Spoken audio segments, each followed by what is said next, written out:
গল্পের নাম প্রণয়ের অমল কাব্য। Writer DRM সোহাগ। অন্তিম পর্ব, শেষ অংশ। মায়রার মুখে হালকা প্রসাধনীর ছোঁয়া, মাথায় ঘোমটা টানা, গায়ে কালো শাড়ি জড়ানো। এটুকুতেই মেয়েটিকে কি সুন্দর লাগছে। ইরফান মায়রার গালে হাত দিয়ে মৃদুস্বরে বলে, মায়রা পড়ি। মায়রা লাজুক হাসল। ইরফান তাকে পুরো রেডি করিয়ে দিয়েছে। ইরফান ওয়াশরুমে যেতে যেতে বলে, 5 মিনিটস ওয়েট কর। বেশ কিছুক্ষণ পর ইরফান শাওয়ার নিয়ে বেরিয়ে আসে। মায়রা দেখল ইরফানের পরনে কালো প্যান্ট, বেডের উপর থেকে কালো শার্ট নিয়ে গায়ে জোড়ায় ইরফান। মায়রা নতুন করে আর কি অবাক হবে। এই লোক কালো বলতে পাগল। মায়রাকে নিজের দিকে তাকিয়ে থাকতে দেখে ইরফান মায়রার সামনে দাঁড়িয়ে বলে, হোয়াট? মায়রা মাথা নাড়িয়ে না বুঝায়। ইরফান বা হাতে মায়রার হাত ধরে, ডান হাতে তার ক্যামেরা নিয়ে বাড়ি থেকে বেরিয়ে যায়। সকালের আলো ফুটেছে মাত্র। আশেপাশে তেমন মানুষ নেই। গ্রামের রাস্তা দিয়ে মাঝে মাঝে দু একজন মানুষ যাওয়া আসা করছে। ইরফান মায়রার হাত ধরে এগিয়ে যায়। মায়রা আশেপাশে তাকিয়ে বলে, কোথায় যাচ্ছেন শিশওয়ালা? ইরফান বা হাত মায়রাকে তার বুকে জড়িয়ে নিয়ে বলে, তোমার পরিচিত এক জায়গায় যাচ্ছি, বার্ডফ্লাওয়ার। মায়রা ইরফানের সাথে হাঁটে। বেশ ভালো লাগছে তার। কিছুদূর যেতেই ইরফান মায়রাকে একটি গাছের নিচে গিয়ে দাঁড় করায়। মায়রা জায়গাটি দেখে হাসল। কিছু মনে পড়ল যেন। এটা তো সেই জায়গা যেখানে মায়রা প্রায় মন খারাপ করে বসে থাকত। বলা যায়, এই গাছটি মায়রার এককালের দুঃখের সঙ্গী ছিল। এখানে বসে কত কেঁদেছে। সেসব দিনের কথা মনে করে দীর্ঘশ্বাস ফেলল। ইরফান মায়রাকে পিছন থেকে জড়িয়ে ধরে বলে, এক বিষণ্ণ বিকেলে বিষণ্ণতায় ঘেরা একটি ছোট্ট মেয়ে এই গাছতলায় বসে বসে আল্লাহর কাছে আরজি করেছিল, সে যদি কোটিপতি হতো। ইরফানের কথা শুনে মায়রা ভীষণ অবাক হয়। ইরফান তার পকেট থেকে ফোন বের করে কিছু একটা দেখায়, যেখানে মনে হলো বার্ডফ্লাওয়ার নামে একটি অ্যাকাউন্ট, যেখানে প্রায় 5 কোটি টাকা জমানো। ইরফান মায়রার কাঁধে থুতনি রেখে মৃদুস্বরে বলে, now you R A millionaire, বার্ডফ্লাওয়ার। মায়রার মনে পড়ে সেদিনের কথা, যেদিন লাবিবের বাবা তার সামনে থেকে খাবারের প্লেট ছুঁড়ে ফেলার পর সে এই গাছতলায় এসে কাঁদছিল আর এসব বলছিল। ইরফান এসব শুনে নিয়েছিল। মায়রার চোখজোড়া ভরে ওঠে। ইরফান তার ছোট্ট ছোট্ট ইচ্ছেগুলো কত নিখুঁতভাবে পূরণ করে। মায়রা নিজেকে সামনে উল্টো ঘুরে ইরফানের দিকে চেয়ে ভেজা গলায় বলে, এসব কেন করেছেন শিশওয়ালা? ইরফান মায়রার ডান হাত তার বুকে চেপে মৃদুস্বরে বলে, তোমার ইচ্ছা পূরণ করলে এখানে অনেক শান্তি লাগে বার্ডফ্লাওয়ার। একটু থেমে আবারও বলে, আমি তোমার আগে মারা গেলে তোমার কোনো টেনশন থাকবে না। এরকম 5টি অ্যাকাউন্ট আছে। ইরফানের কথা শুনে মায়রা ঝাপসা চোখে ইরফানের দিকে তাকায়। ইরফান মায়রার জলে ভরা টইটুম্বুর আখিজোড়া দেখল, তবে কিছু বলল না। মায়রা ইরফানের চোখে চোখ রেখে বলে, একদিন আমি মারা যাওয়ার জন্য আল্লাহর কাছে দোয়া করতাম। সেদিন আপনি আমার পাশে এসে আমায় বাঁচার স্বপ্ন দেখিয়েছিলেন, মৃত্যুর দ্বারপ্রান্ত থেকে আমায় কত যত্নে আগলে নিয়েছিলেন। তবে এখন আমার আগে চলে যেতে চেয়ে কেন আমায় কষ্ট দিচ্ছেন শিশরাজ? এটুকু বলতে বলতে মায়রার চোখ থেকে পানি গড়িয়ে পড়ে। ইরফান চুপ থাকল। মায়রা নাক টেনে বলে, আমি আপনার জন্য বাঁচতে চেয়েছিলাম, এখনও আপনার জন্যই বাঁচি শিশওয়ালা। আমার আপনি ছাড়া কে আছে বলুন তো? আপনি আমাদের আল্লাহকে একটু বলুন না, যেন আমি আমার শিশরাজের সাথে মরতে পারি। আমি শুধু রাতে আপনার বুকে ঘুমাতে চাই না, আমি অনন্তকাল আপনার বুকে ঘুমাতে চাই শিশওয়ালা। ইরফান অবাক হয়ে মায়রার দিকে চেয়ে রইল। ডান হাতে মায়রার চোখজোড়া মুছে দিয়ে বলে, হুশ, কাঁদে না। এই যে আছি। কোথাও যাচ্ছি না আমার হাটকে রেখে। আমি ডিসাইড করেছি, বিজনেসে যে টাইম দিতাম সেখানে থেকে হাফ টাইম কেটে আমার মায়রার পরীর নামে লিখিয়ে দিব।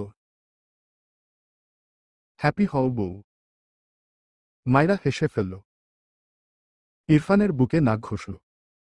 এরপর ইরফানের হাত ধরে সামনের দিকে যেতে যেতে বলে, এবার আমি আপনাকে সুন্দর জায়গায় নিয়ে যাচ্ছি। আসুন। যেতে গিয়েও পিছে এসে নিচু হয়ে বসে ইরফানের পা থেকে জোর করে জুতো খুলে দেয়, সাথে ইরফানের দুপায়ের প্যান্ট হাঁটুর নিচ পর্যন্ত গুটিয়ে দেয়। ইরফান মায়রার কাজে বাধা দিল না। মাইরা ইরফানের হাত ধরে এগিয়ে গিয়ে ধানক্ষেতের পাশে যায়। দুপাশে ধান, মাছের চিকন আইল। মাইরা ইরফানের হাত ধরে ধরে এগিয়ে যায়। ইরফান মাইরাকে এক জায়গায় দাঁড় করিয়ে মাইরার পিক উঠায় তার ক্যামেরার সাহায্যে।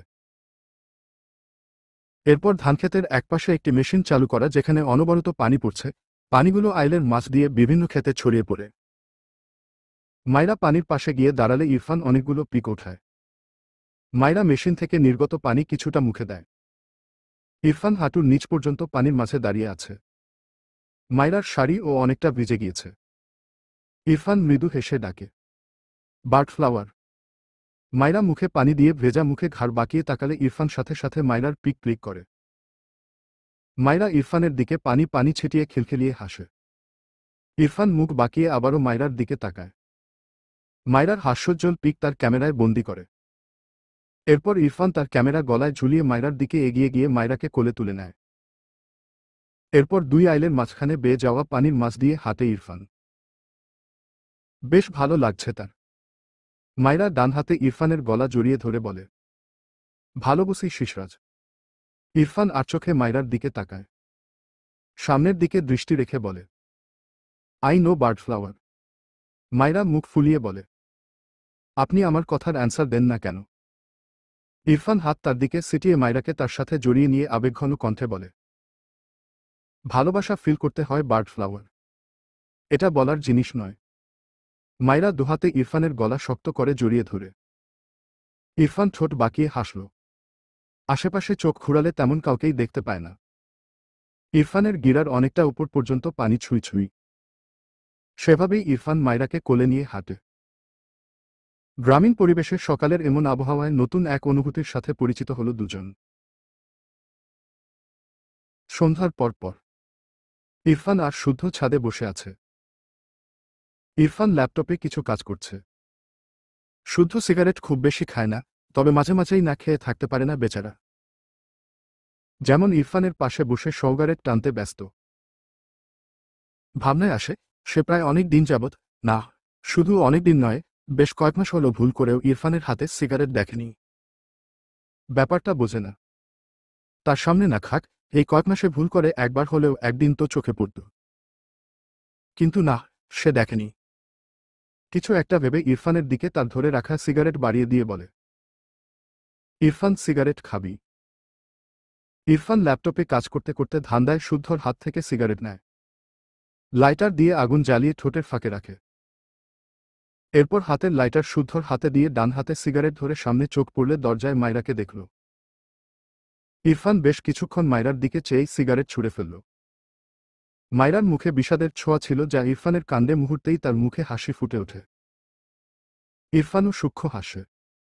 শুদ্ধ ইরফানের দিকে চেয়ে অবাক হয়ে বলে, সিগারেট ছুঁড়ে ফেললি কেন? ইরফান মাইরার দিকে চেয়েই বলে, বার্ডফ্লাওয়ার লাইক করে না। শুদ্ধ অবাক হয়ে বলে, না খেয়ে কেমনে থাকিস? ছাড়বি কেমনে? ইরফানের সহজ স্বীকারোক্তি, ইটস ডিফিকাল্ট। বাট বার্ডফ্লাওয়ারের জন্য সবকিছু করতে পারি, সেটা যত ডিফিকাল্টই হোক না কেন। শুদ্ধ মাথায় হাত দিয়ে বলে, একটু কম কম ভালো হ ভাই। আমার বউ তো হার্টফেল করবে তোর মতো স্বামীকে দেখে। আমি এসব সিগারেট ছাড়তে পারবো না ভাই। ওরে বাবা, কি ভয়ানক কঠিন কাজ। ইরফান মাইরার দিকে চেয়ে বসা থেকে দাঁড়িয়ে যায়। মৃদুস্বরে বলে, I can do anything for my bird flower. শুদ্ধ চুপ থাকল। ইরফানের সাথে তার মেলানো যাবে? এই শালা অস্বাভাবিক। হাত দুটোর কি অবস্থা করেছে। ইরফান ছাদ থেকে এসে ঘুমিয়েছে। এখন রাত বাজে 12টা। মাইরা ইরফানের জন্য ভাত এনে বসে আছে। ইরফান উল্টো হয়ে শুয়ে ঘুমিয়ে আছে। মাইরার মাথায় দুষ্টুমি বুদ্ধি আসতেই সে ইরফানের দিকে এগিয়ে এসে ইরফানের কানের ভিতর এক আঙুল ঢুকিয়ে ঘোরায়। ইরফানের মুখে বিরক্তির ভাঁজ। মাইরা অনবরত এই কাজ করতে থাকে। ইরফান বিড়বিড় করে, স্টুপিড জ্বালিও না। মাইরা কি আর সোনার বান্দা। সে মিটিমিটি হেসে ইরফানের দিকে আরেকটু এগিয়ে গিয়ে ইরফানের কানে ফুঁ দেয়। ইরফান আবারও ঘুমের ঘোরে বিড়বিড় করে, স্টুপিড গার্ল, কি প্রবলেম? জ্বালাচ্ছ কেন? মাইরা ইরফানের মুখ বরাবর মুখ রেখে বলে, উঠুন। ইরফান বিরক্তি কণ্ঠে বলে। নো। মাইরাও বিরক্ত হয়। ইরফানকে আরও জ্বালায়। কিন্তু এই লোক আজ উঠবে না বলে হয়তো পণ করেছে। মাইরা কিছু একটা ভেবে ইরফানের কানের কাছে মুখ নিয়ে শব্দ করে গেয়ে ওঠে। তুই জান রে। আমার জান রে। বেঁচে থাকার তুই কারণ। এটুকু বলতেই ইরফান ঠাস করে মাইরাকে বিছানায় ফেলে, মাইরার উপর আতশোয়া হয়। মাইরা চোখ বড় বড় করে তাকায়। ইরফান ঘুম জড়ানো কণ্ঠে বলে, আমি তোমার কি? মাইরা এলোমেলো দৃষ্টি ফেলে আমতা আমতা করে। ইরফান মাইরার দিকে আরেকটু এগিয়ে গিয়ে বলে, বলো, আমি তোমার কি? মাইরা মিনমিন করে বলে, জ জান। ইরফান মাইরার কাঁধে মুখ গুজে চোখ বুজে নেয়। মাইরার কানের কাছে মুখ নিয়ে ঘুম জড়ানো কণ্ঠে একটু টেনে টেনে ডাকে, জান। মাইরা কেঁপে ওঠে। ইরফান চোখ বুঝেই মাইরার কাঁধে একটা গাঢ় চুমু আঁকে। আবারও একই কণ্ঠে বলে, ডিস্টার্ব করছিলে কেন জান? এবার আমি তোমায় ডিস্টার্ব করব। বি রেডি, ওকে জান। মাইরা ঢোক গিলে। ইরফান ঠোঁট বাঁকিয়ে একটু হাসল। ইরফান মৃদুস্বরে বলে, you know bird flower. Today 16 July your birthday. Congratulations on turning 18, my love. মাইরার দৃষ্টিতে বিস্ময়, সাথে অন্তরে। ইরফান মাইরার গলায় নাক ঘষে বলে, বার্ডফ্লাওয়ারকে খাবো বলে ঘুমিয়েছিলাম। আর ইউ রেডি, মাই জান? মাইরার পুরো শরীর কেঁপে ওঠে। ইরফান মাথা তুলে মাইরার দিকে তাকায়। মাইরার চোখে মুখে কেমন ভীতি সাথে চাপা উত্তেজনা। ইরফান মাইরার চুলের ভাঁজে হাত ডুবিয়ে ঘোরের মাঝে বলে, মাইরা পরি, তুমি এত সুন্দর কেন? তুমি বড় হয়ে গেলে কেন বউ? I can't control myself. মাইরার দুপায়ের তালুতে শিরশির অনুভূতি হয়। ঢোক গিলে মিনমিন করে বলে, ভাত খাবেন? ইরফান মাইরাকে কথা শেষ করতে দেয় না। মাইরার ঠোঁটজোড়া তার ঠোঁটজোড়ার ভাঁজে নিয়ে নেয়। মাইরা আবেশে চোখ বুজে নেয়। ইরফান বেশ অনেকটা সময় পর মাইরাকে ছেড়ে মাতালের মতো কণ্ঠে আওড়ায়, জাস্ট তোমাকে খেতে চাই জান, নাথিং এলস। কথাটা বলতে বলতে মাইরার জামা কাঁধ থেকে নামিয়ে দেয়। মাইরার গলায় ছোট ছোট চুমু আঁকতে ব্যস্ত হয়, সাথে অবাধ্য হাতের বিচরণে মাইরাকে এলোমেলো করে। মাইরা জিভ দিয়ে ঠোঁট ভিজিয়ে জড়ানো কণ্ঠে ডাকে, ভালোবাসি শিশওয়ালা। ইরফান মাথা উঁচু করে মাইরার দিকে তাকায়। মাইরার ভেজা চোখ। ইরফান মাইরার কপালের সাথে কপাল ঠেকিয়ে চোখ বুজে আবেশিত কণ্ঠে আওড়ায়, লাভ ইউ টু মাই জান। মাইরা চোখে পানি নিয়েও হেসে ফেলল। ইরফান মাইরার সারা মুখে ছোট ছোট চুমু আঁকে। মাইরার ঠোঁটজোড়া আঁকড়ে নেয়। দুহাতে তার বার্ডফ্লাওয়ারকে জড়িয়ে নেয় নিজের সাথে। মাইরা ছটফটিয়ে উঠলেও ইরফান মাইরাকে ছাড়ল না। বরং সময় পাল্লা যত বাড়ে, শিশরাজ তার বার্ডফ্লাওয়ারকে উন্মাদের ন্যায় নিজের করতে ব্যস্ত হয়। এত বছরের তৃষ্ণা যেন সব আজ রাতে মিটিয়ে নিতে ভীষণ তৎপর মাইরার শিশুওয়ালা। যাকে বুকে নিয়ে গত 2 বছর ঘুমিয়েছে, আজ হঠাৎ যেন সেই ধৈর্যশীল প্রেমিক ভীষণ ধৈর্যহীন হয়ে পড়েছে। বিশালদেহী শিশরাজের বক্ষের নিচে ছোট মাইরা হাসিমুখে তার শিশুওয়ালাকে বরণ করে নেয়। দুজনের মাঝে জমানো হাজারো প্রণয় একত্রিত হয়ে যেন এক সুখময় কাব্য রচিত করতে ব্যস্ত দুজন কপত কপতি। পরদিন সকাল সকাল মাইরা ভার্সিটিতে চলে গিয়েছে তারেক নেওয়াজের সাথে। ইরফান সকাল সকাল ঘুম থেকে উঠে মাইরাকে না পেয়ে ভীষণ বিরক্ত হয়।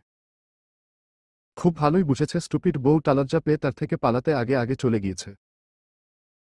ইরফান হালকা একটু নাস্তা করে ভার্সিটির উদ্দেশ্যে বেরিয়ে যায়। মাইরা মিলাকে নিয়ে ক্লাসের একদম পিছনের দিকে বসেছে। মুখটা কেমন ছোট করে রেখেছে। মিলা মাইরার মুখ দেখতে পায় না নিকাবের আড়ালে, তবে চোখ দেখেই কিছু গোলমাল লাগছে। মাইরা মিলাকে তার দিকে জহুরি চোখে চেয়ে থাকতে দেখে থতমত খেয়ে বলে, কি? মিলা গালে হাত দিয়ে বলে, আমি এখনো সিঙ্গেল হলেও আমার যথেষ্ট বুদ্ধি। তোর কি হয়েছে ঝেড়ে কাশ তো? মাইরা অসহায় চোখে চেয়ে বলে, তুই বিয়ে করছিস না বলে আমি শুকিয়ে যেতে যেতে দুর্বল হয়ে গেছি। কিছু কর ময়না। মিলা পুরো ক্লাসে চোখ বুলিয়ে বলে, কাউকে পছন্দ হয় না। তোর জামাইয়ের একটা যমজ ভাই থাকলে সেই হতো। মাইরা রেগে বলে, আমার শিশরাজের দিকে নজর দিল, তোর চোখ কিন্তু তুলে নিব বলে দিলাম। বেদ্যপ, যা ভাগ। মিলা মুখ টিপে হেসে বলে, আহারে, আমার ময়নাটা তার শিশরাজকে কত ভালোবাসে। কথাটা বলে মাইরার বোরখার হাতা গুটিয়ে রাখা হাতের একটা জায়গায় জখম দেখিয়ে বলে, অবশ্য এসব ভালোবাসা পেলে সবাই এতই ভালোবাসে, তাই না ময়না? মাইরা থতমত খেয়ে দ্রুত বোরখার হাতা ঠিক করে নামিয়ে নেয়। তখন ইরফান ক্লাসরুমে প্রবেশ করে। মাইরা ইরফানকে দেখেই চোখ নামিয়ে নেয়। ইরফান ক্লাসে প্রবেশ করে আগে পুরো ক্লাস স্ক্যান করে নেয়। মাইরাকে এক কোণায় দেখে বিরক্ত হল। মিলা একবার ইরফানের দিকে তাকায়, আরেকবার মাইরার দিকে তাকায়। মাইরাকে সেই মাথা নিচু করতে দেখেছে, আর তোলেনি। হলো কি? এ তো ডেইলি তার স্বামীকে জ্বালায়, আজ কি হলো? কিছু একটা ভাবতেই বলে ওঠে, ময়না, বেশি লজ্জা পাচ্ছিস। বেশি হয়ে গেলে আমাকে কিছু দিয়ে তোর অনাহার স্বামীটার দিকে তাকা। বেচারা তোর দিকে তাকিয়ে থাকতে থাকতে ট্যারা হয়ে যাবে রে। মাইরা রেগে বলে, বেয়াদবের বাচ্চা, চুপ কর, নয়তো তোকে এক শট মেরে উগান্ডা পাঠাবো। ইরফানের গম্ভীর কণ্ঠ ভেসে আসে, লাস্ট বেঞ্চ, স্ট্যান্ড আপ। মাইরা আর মিলা দুজনেই তাকায় ইরফানের দিকে। ইরফান মাইরার দিকে চেয়ে আছে। ইরফান আবারও বলে, স্ট্যান্ড আপ। মাইরা ঢোক গিলে দাঁড়ায়। সাথে মিলা। ইরফান মিলার উদ্দেশ্যে বলে। তুমি বসো। মিলা খুশি হয়ে টুক করে বসে পড়ে। মাইরা রেগে তাকায় ইরফানের দিকে। কত বড় খারাপ লোক, তাকে দাঁড় করিয়ে রাখছে, আর তার বান্ধবীকে বসতে বলল। ইরফান মাইরার দিকে চেয়ে লেকচার দেয়, এই স্টুপিডকে ঘুম থেকে উঠে পায়নি, ভার্সিটি একা এসেছে, এখানে এসে আবার লাস্ট বেঞ্চে বসেছে, মেজাজ পুরো খারাপ করে দিয়েছে। মাইরার দৃষ্টি বুঝল ইরফান, পাত্তা দিল না। ভার্সিটির ক্লাস শেষে মাইরা ভার্সিটির মাঠে মিলাসহ তার নতুন আরও 3জন ফ্রেন্ডদের সাথে দাঁড়িয়ে কথা বলছিল। ইরফান মিনিট 5 হলো দাঁড়িয়ে আছে মাইরার জন্য। তার ভার্সিটির সবাই জানে মাইরা ইরফানের স্ত্রী। কিন্তু মাইরা ইরফানের কাছে আবদার করেছিল, ভার্সিটিতে সবার সামনে যেন তাকে ইরফান বউয়ের মতে ট্রিট না করে। ইরফান মেনে নিয়েছিল। কিন্তু তার বউ তো স্টুপিড, সে পুরো 5 মিনিট হলো এখানে দাঁড়িয়ে আছে, অথচ মাইরার খবর নেই। খুব ভালোই বুঝেছে, ইচ্ছে করে এমন করছে। ইরফান পকেট দুহাত গুজে রেখে ভার্সিটির মাঠে দাঁড়িয়ে কিছুটা আওয়াজ করে গম্ভীর গলায় ডাকে, Mrs Irfan Nawaz, come fast, am waiting for you. ইরফানের কথা শুনে মাইরা দ্রুত পিছু ফিরে তাকায়। মাইরার ফ্রেন্ডসহ ভার্সিটির মাঠে আরও অনেকেই ইরফান আর মাইরার দিকে অদ্ভুতভাবে তাকাচ্ছে। এমন নয় কেউ জানে না মাইরা ইরফানের বউ। কিন্তু ইরফান তাদের সামনে মাইরাকে কখনো এভাবে ট্রিট না করাই বেশ অবাক হয়েছে। মাইরা দ্রুত পায়ে ইরফানের দিকে এগিয়ে যায়। এই লোকটা কি শুরু করেছে? ধ্রুপধাপ পা ফেলে ইরফানের সামনে দাঁড়িয়ে গলা নামিয়ে বলে, এমন করছেন কেন? ইরফান মাইরার হাত ধরে বলে, এসো। মাইরা ইরফানের হাত আটকে বলে, আমি আপনার সাথে যাব না, ছাড়ুন আমায়। ইরফান রেগে কিছু বলতে গিয়ে থেমে যায়। মাইরাকে ক্লাসে দাঁড় করিয়ে রাখায় এমন করছে ইরফান বুঝল। বউটার এত জেদ। ইরফান ঠান্ডা গলায় বলে, সরি বউ, এসো আমার সাথে। মাইরা মুখ ফুলিয়ে বলে, যাব না আমি আপনার সাথে। আপনি আমাকে এমনি এমনি দাঁড় করালেন কেন? আর আমার ফ্রেন্ড মিলাকে বসিয়ে দিলেন। অসভ্য হয়ে গিয়েছেন আপনি। সরুন।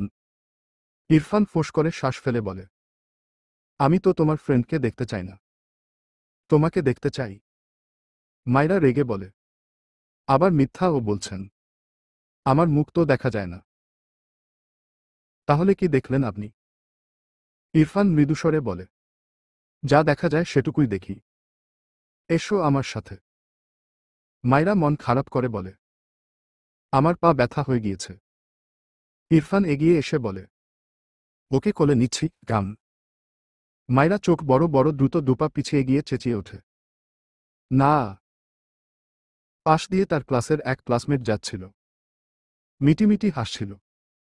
মাইরার কান্না পায়। তাকে সবাই খেপাবে এখন। এই লোকটা তাকে কোথাও একটু শান্তি দেয় না। এগিয়ে এসে রেগে বলে, অসভ্য লোক, আপনি আমায় একটুও শান্তি দিবেন না। ইরফান আশেপাশে তাকিয়ে মায়রার দিকে চেয়ে বলে, গতরাতে আদর করলাম যে বউ, এত ফাস্ট ভুলে গেলে? মায়রা থতমত খেয়ে তাকায়। ভীষণ লজ্জা পায় বেচারি। কথা বলাই যাবে না এনার সাথে। কোনো দিকে না তাকিয়ে ভার্সিটির গেটের দিকে এগিয়ে যায়। ইরফান ঠোঁট বাঁকিয়ে হাসল। এরপর খুব দ্রুত তার চিরাচরিত গাম্ভীর্যের ভাব এনে মায়রার পিছু পিছু এগিয়ে যায়। যাওয়ার পথে একটু পর পর কেউ না কেউ সালাম দেয়। ইরফান ছোট করে সালামের উত্তর নেয়। মায়রা বাইরে গিয়ে গাড়ি দেখতে না পেয়ে পিছু ফিরে ইরফানের দিকে তাকায়। ইরফান এগিয়ে এসে মায়রার হাত ধরে একটি রিকশার সামনে দাঁড়িয়ে বলে, ওঠো। মায়রা অবাক হয়ে তাকায় ইরফানের দিকে। বিস্ময় কণ্ঠে বলে, রিকশায় যাব? ইরফান মৃদুস্বরে বল, হুম, ওঠো। আজ তোমায় রিকশায় নিয়ে এই শহর ঘুরব। মায়রা ভীষণ অবাক হয়। মায়রার এই ইচ্ছে ছিল। ইরফান কিভাবে যে জেনেছে? মায়রা অবাক হয়ে বলে, আপনি ভালোভাবে বসতে পারবেন? ইরফান মায়রার দিকে চেয়ে বলে, লাস্ট 1 মান্থ রিকশায় চলাচল করে প্র্যাকটিস করেছি। মায়রা কি বলবে বুঝল না। মানে তার ইচ্ছে পূরণ করতে ইরফান তার বিলাসবহুল গাড়ি রেখে রিকশায় চলাচল করেছে। মায়রা ইরফানকে নিয়ে মন্তব্য করার মতো কিছু খুঁজে পায় না। ইরফানকে সেই 6 মাস আগে সিগারেট না খাওয়ার আবদার করার পর আজ পর্যন্ত ইরফানের হাতে সিগারেট দেখেনি মায়রা। মায়রা যাই বলে সবই কত যত্ন সহকারে করে দেয়। মায়রা অবাক হয়ে বলে, আচ্ছা শিশরাজ, এমন কিছু কি আছে যা আপনি পারেন না, বা আমি বললেও পারবেন না? ইরফান মায়রার দিকে চেয়ে শীতল কণ্ঠে বলে, বার্ডফ্লাওয়ারকে কোনোভাবেই হার্ট করতে পারি না। সে বললেও পারব না। এটা কমপ্লিটলি ভুলে গিয়েছি। মায়রা ভীষণ অবাক হয়। ইরফান কত বদলে গিয়েছে। প্রথম প্রথম তাকে কত থাপ্পড় দিত। এরপর থাপ্পড় ছেড়ে দিয়ে শুধু ধমকাত। এরপর মাঝে মাঝে মারার জন্য হাত তুলেও আবার নামিয়ে নিত। ধাপে ধাপে যেন ইরফান তাকে আঘাত করার সব পথ ভুলে গেল। এখন ইরফান শুধু তার যত্ন করতে শিখে গিয়েছে। আবেগে মায়রার চোখের কোণে পানি জমে। ইরফান দুহাতের মাঝে মায়রার মুখটা নিয়ে বিচলিত কণ্ঠে বলে, হোয়াট হ্যাপেন্ড? কাঁদছ কেন বার্ডফ্লাওয়ার? কোথাও ব্যথা পেয়েছ? মায়রা মৃদু হেসে বলে, আপনি অনেক ভালো জানেন শিশরাজ। ইরফান কিছু বলল না। মায়রাকে রিকশায় বসতে বললে মায়রা রিকশায় উঠে বসে। এরপর ইরফান মায়রার পাশে উঠে বসে। রিকশা চলতে শুরু করে। মায়রা দুহাতে ইরফানকে সাপটে ধরে উৎফুল্ল কণ্ঠে বলে, আপনাকে অনেক ধন্যবাদ শিশওয়ালা। ইরফান মৃদু হাসল। ডান হাত পিছন দিয়ে নিয়ে মায়রাকে জড়িয়ে নেয় নিজের সাথে। মায়রার কানের কাছে মুখ নিয়ে লো ভয়েসে গেয়ে ওঠে, গোটা পৃথিবীতে খোঁজো আমার মতো কে তোমাকে এত ভালোবাসে। এই মনের ঘরে এসো। এই বুকেরই বা পাশেতে তোমার নাম ই জপে। একটু আড়াল হলেই কেন মনে খোরাক জাগে। তোমার সঙ্গ পেলে কেন দেহ শিউরে ওঠে। মায়রা গলা নামিয়ে গায়, কসম করে বলো ছেড়ে যাবে না কখনো। ইরফান মৃদুস্বরে বলে, বার্ডফ্লাওয়ার ইজ মাই হার্ট। আমার হার্ট অলওয়েজ আমার থাকবে, যেখানে তাকে নিয়ে প্রতিনিয়ত প্রণয়ের ছন্দ সাজাই। I promise you my heart, কখনো ছাড়ছি না তোমায়। না তো এপারে আর না তো ওপারে। একটু থেমে মায়রার দিকে চেয়ে বলে, listen bird flower, you are only mine. মায়রার মুখে নির্মল হাসি ফুটে ওঠে। ইরফানের কাঁধে মাথা রেখে প্রশান্তিময় হাসি হাসে। ইরফান মায়রা সেদিন রিকশা নিয়ে শহর চরে বেড়াতে ব্যস্ত হয়ে গেল। দিন গড়িয়ে রাত পেরোয়, সাথে ইরফান মায়রা শহর জুড়ে তাদের প্রণয়ের কাব্য গাথায় ব্যস্ত হয়ে থাকে। পরিশেষে ইরফান ও মায়রার নিঃস্বার্থ ও সূক্ষ্ম মানসিক সংযোগ স্থাপনের মাধ্যমে এবং কোমল ও হৃদয়স্পর্শী আবেগ প্রকাশের দ্বারা তাদের জীবনের এই পবিত্র, নিখাদ, নির্মল ও কলুষিতমুক্ত ভালোবাসায় সৃষ্ট তাদের এই হৃদয়ের প্রকাশিত ও অপ্রকাশিত শব্দসমূহ প্রেমের গল্প ও কবিতারূপে রচিত হল। আর এভাবেই প্রণয়ের অমল কাব্য নামটিও তার সার্থকতা ও স্বকীয়তা পেল। সমাপ্ত। প্রিয় প্রণয়ের অমল কাব্যের পাঠক পাঠিকাবাসী, অবশেষে সুদীর্ঘ ১৩০ দিন অক্লান্ত পরিশ্রমে লেখা আপনাদের সবার আবেগ ও অনুভূতির সাথে জড়িত প্রণয়ের অমল কাব্য উপন্যাসটির সর্বশেষ পর্বটিও সমাপ্ত হল। উপন্যাসটির এই পরিসমাপ্তিতে এসে আমি যেন উপলব্ধি করছি আপনারা প্রতিটি শব্দের ভেতর দিয়ে পেরিয়ে এসেছেন হাসি কান্না বিস্ময় ও বেদনাময় ভালোবাসার এক সুদীর্ঘ পথ ও সময়। এই উপন্যাসের প্রতিটি অক্ষর থেকে শুরু করে প্রতিটি শব্দগুচ্ছ ও লাইনসমূহ আমার কল্পনায় জন্মেছিল। আমার কল্পনাপ্রসূত এই অপ্রকাশিত শব্দসমূহ জীবন্ত হতো না যদি আপনারা পাঠ না করতেন। আজ প্রতিটি শব্দ যেন আপনাদের কাছে স্বচ্ছ, স্পষ্ট ও জীবন্ত। উপন্যাসটির প্রতিটি চরিত্র যেন আপনাদের পাঠে প্রাণ ফিরে পেয়েছে। যদি আপনারা না পড়তেন, চরিত্রগুলো শুধুই অক্ষরে সীমাবদ্ধ থাকত। আপনারা যদি না অনুভব করতেন তাদের আনন্দ বেদনা, প্রেম পরাজয় তথা মায়রাকে ইরফানের কাছে পাওয়ার প্রতীক্ষা বা নাসিমের ভালোবাসার মানুষটিকে হারানো, শুদ্ধের কথায় কথায় মজা করা বা ফারাহের অনুভূতির তীব্রতা, সবই থাকত শূন্যে ভাসমান। প্রিয় পাঠক, আপনাদের চোখেই উপন্যাসটির চরিত্রসমূহ সংবেদনশীল হয়ে উঠেছে, আপনাদের হৃদয়ে তারা আশ্রয় পেয়েছে, আপনাদের কল্পনায় তারা জীবন্ত মানুষে রূপান্তরিত হয়েছে।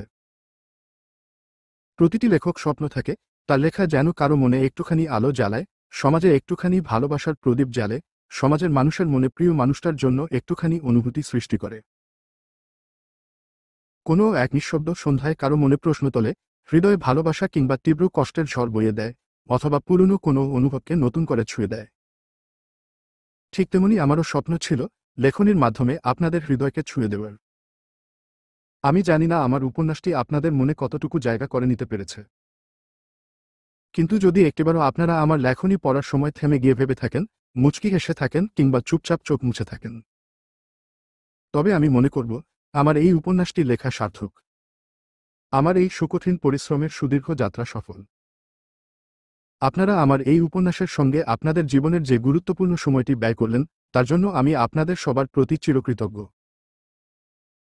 জানি আমি খুবই ছোট মানুষ, সবেমাত্র 21 হলো আমার বয়স, এই বয়সে ভুল করব, এটাই তো স্বাভাবিক, তাই নয় কি? আমাকে আপনাদের ভালোবাসার প্রিয় ছোট ভাই ভেবে কোনো ভুলভ্রান্তি যদি থেকে থাকে, তবে তা আমার সীমাবদ্ধতা হিসেবে ক্ষমাসুন্দর দৃষ্টিতে নেবেন অথবা আমাকে জানাবেন, আমি এডিট করে দেওয়ার সর্বোচ্চ চেষ্টা করব ইনশাআল্লাহ। মনে রাখবেন, এই উপন্যাসটি এখানে শেষ হলেও আমার কল্পনার জগৎ কিন্তু শেষ হয়নি। আমার পরবর্তী লেখনী অন্তদহন। পূর্বের ভুলসমূহ থেকে শিক্ষা নিয়ে সেটা আরও পাকা হাতে লিখব। আপনাদের কাছে আমার আমন্ত্রণ থাকবে, সেটা একবার হলেও পড়ে দেখবেন। এই উপন্যাসটির চেয়ে সেটা আরও চমৎকার হবে বলে আশাবাদী। সেই লেখনীতে আমরা পাঠক আর লেখক আবারও মিশব অনুভব আর প্রকাশের সেই চিরন্তন বন্ধনে। ততদিন পর্যন্ত আপনাদের জীবনের প্রতিটি অধ্যায় হোক অর্থপূর্ণ, হৃদয়ছোঁয়া ও সফল। সুস্থ থাকবেন, ভালো থাকবেন ও আনন্দে থাকবেন আমার প্রিয় জোনাকি পোকারা। ধন্যবাদ।